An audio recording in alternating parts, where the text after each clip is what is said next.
ஆராதனை தினம் ஆராதனை ஆராதனை தினம் ஆராதனை. திருமேனியில் சந்தன காப்பு சாற்றி அருளும் ஸ்ரீ மரகத நடராஜருக்கு ஆராதனை. ஆனந்த புன்னகையுடன் திருக்காட்சி தந்தருள்வதற்கு ஆராதனை.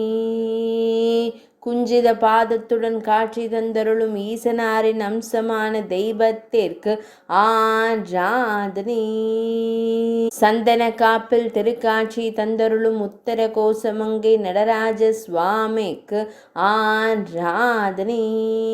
ராமநாதபுரம் மாவட்டத்தில் ஆலயம் கொண்டு அருள்வதற்கு ஆராதனை. ஸ்ரீ சிவகாம சுந்தரி நாயகனாய் நின்றருள்வதற்கு ஆராதனை. ஆதிரை திருநாள் நாயகனுக்கு ஆராதனை. ஆதிரை களி ஏற்கும் சுவாமிக்கு ஆராதனை. ஆராதனை தினம் ஆராதனை. ஆராதனை தினம் ஆராதனை. ஆராதனை தினம் ஆராதனை.